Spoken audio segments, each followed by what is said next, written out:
नीतीश चुनाव से पहले हर हाल में भूमि सर्वे को एक मुकाम तक पहुंचाना चाहते हैं, लेकिन उनके अफसर हैं कि वो अपने हरकतों से बाज नहीं आ रहा है। कोई दूसरे का जमीन दूसरे के नाम पर कर दे रहा है, तो कोई सरकारी जमीन को ही बेच दे रहा है, तो उसे सीओ दखल खारिज कर दे रहे हैं। अमीन इसे अवसर ले रहे हैं और वो हड़ताल पर चले गए हैं। जिनको नीतीश ने नई नई नौकरी दी वो कह रहे हैं कि मुझे 60 साल के लिए परमानेंट कीजिए, और जितने पैसे बाकी लोगों को दे रहे हैं हमको भी दीजिए, हमारे साथ भेदभाव क्यों।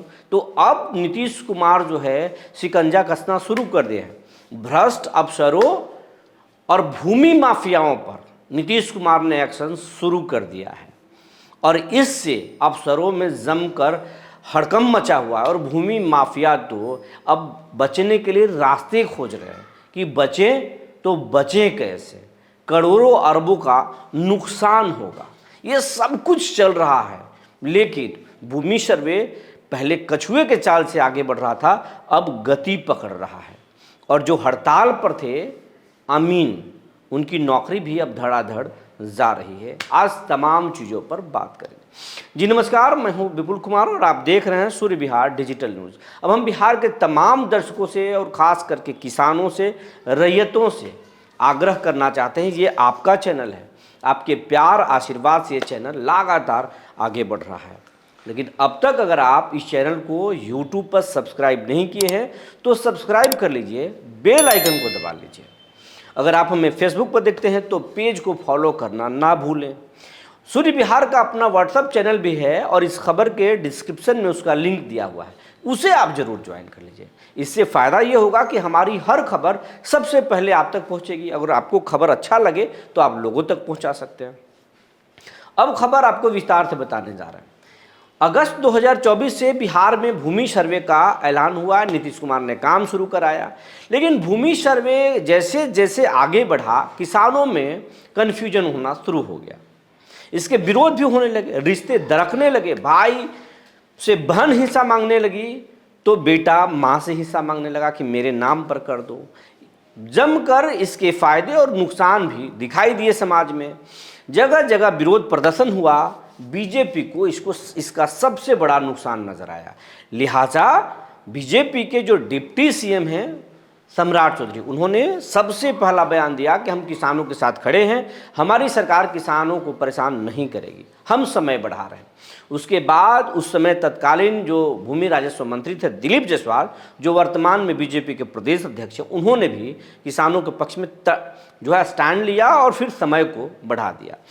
एक बार समय बढ़ा, फिर दूसरी बार समय बढ़ा, तीसरी बार जब समय आया वो भी बढ़ गया, और आज तक किसानों के लिए आखिरी समय तय नहीं है। हाँ, भूमि सर्वे खत्म होने का आखिरी समय 2026 जरूर है, लेकिन जिस हिसाब से भूमि सर्वे चल रहा है वो होगा समय पर नहीं, ये तो साफ पता चलता है। क्योंकि बीच में चुनाव है, सितंबर महीने में आदर्श आचार संहिता लगेगा और फिर उसके बाद चुनाव होगा, नवंबर में सरकार का गठन होगा, उसके बाद में नई सरकार आएगी, फिर उस सर्वे शुरू होगा। लेकिन इसके पहले नीतीश कुमार किसानों के लिए, जिनके पास दस्तावेज नहीं है, ज़मीन है, और जो भूमिहीन हैं, और फिर जिनके पास दस्तावेज तो है, उनके ज़मीन भूमि माफिया के पास कब्जे में है, उन तमाम लोगों के लिए कुछ न कुछ नीतीश कुमार के पोटली में है, और ये नीतीश कुमार घोषणा करना चाहते हैं। लेकिन इसके लिए किसानों के बीच में विद्रोह भी ना हो, ये भी नीतीश कुमार जानते हैं।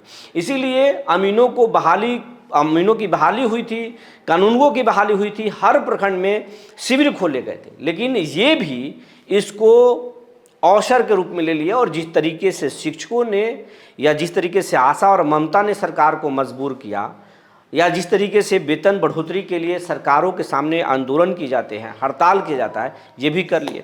लेकिन इसका नतीजा ये हुआ कि अब तक नीतीश सरकार ने 110 अमीन कानूनगो को नौकरी से निकाल दिया है। आपको भरोसा नहीं तो इस अखबार को देखिए, आप देख लिए। अब दूसरी अखबार को देखिए, आज की खबर है जिसमें कहा जा रहा है कि अब सबकी नौकरी जाएगी जो हड़ताल पर रहेंगे।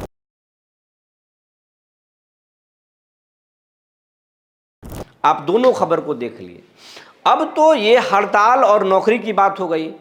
अब जो काम कर रहे हैं भूमि जो है वो महाअभियान भी चल रहा है, ये विभाग जो है महाअभियान चला रहा है कि किसानों के दस्तावेज सुधार लिए जाएंगे गांव पे ही, उनके मौजों में, उनके घर पे ही जाके लोग सुधारेंगे और उनसे आपत्ति लेंगे, उसके बाद सुधार होगा, उसके बाद सर्वे में देंगे तो फिर सर्वे करने में आसानी होगी। लेकिन ये जब महाअभियान चल रहा है तो एक से बढ़कर एक घोटाला सामने आ रहा है। कोई 200 करोड़ का जमीन दूसरे के नाम पर कर दिया, सरकारी विभाग के लोग कर दिए, अंचलाधिकारी कर दिए, तो कहीं किसी रैयत का 20 एकड़ जमीन एक ही खाता में कर दिया गया, जबकि उसके पूरे खानदान में माफ कीजिएगा, एक ही प्लॉट में कर दिया, जबकि उसके पूरे खानदान का उतना जमीन 20 एकड़ जमीन उस प्लॉट में नहीं है। यह कैसे हो सकता है? माँ के 2 बेटे हैं, दोनों के शेयर जाना चाहिए, लेकिन बेटा को हिस्सा नहीं मिला, सीधे पोते के नाम पर पूरा डिमांड कर दिया गया। ऐसे ऐसे गड़बड़ झाला सामने नजर आ रहा है। कोई फिर अपने पूरे पाटीदार का पूरा हिस्सा जोत रहा है, उसके रसीद कट रहे हैं। ये कैसे हो सकता है? और बड़े पैमाने पर जो गरमजरुआ मालिक जमीन है, जो मालिक का है, रिटर्न भी नहीं है, जो सरकार का जमीन है, उस पर बाजार बन गए हैं, उस पर मकान बन गया, उस पर दुकान बन गया है, वो जमीन बेच दिया गया, उसको मोटेशन हो गया है। अब वो लोग बेचैनी में हैं, सरकार के आला अफसरों से संपर्क कर रहे हैं कि कैसे इसके रास्ते क्या निकलेंगे, और सरकार कह रही है कि रिटर्न चाहिए। तो अब इसमें होगा क्या?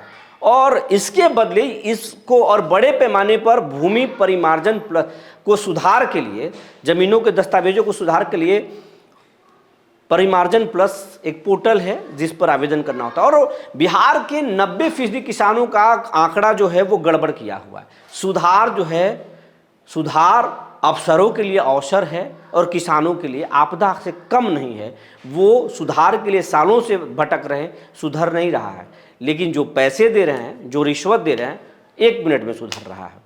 लेकिन अब नीतीश कुमार उसमें भी एक्शन शुरू किए हैं और ऐसे भ्रष्ट लोगों को रंगे हाथ पकड़ा जा रहा है। इस अखबार को देखिए तो आप देख लिए, नीतीश कुमार हर स्तर पर कार्रवाई शुरू कर दिए हैं। तो भूमि सर्वे को लेकर आप अभी तक सजग नहीं हैं, भूमि महाअभियान को भी आप हल्के में ले रहे हैं, तो हल्के में मत लीजिए। जो आपत्ति मिला है, अभी वक्त है आपके पास, कागजात को सुधरवा लीजिए, नहीं तो फिर ये भ्रष्ट अधिकारी आपके साथ आपको परेशान करेंगे, आपको दिक्कतें होंगी। जो जानकारी निकल कर आई थी हमने आपको बता दिया। तब तक के लिए धन्यवाद।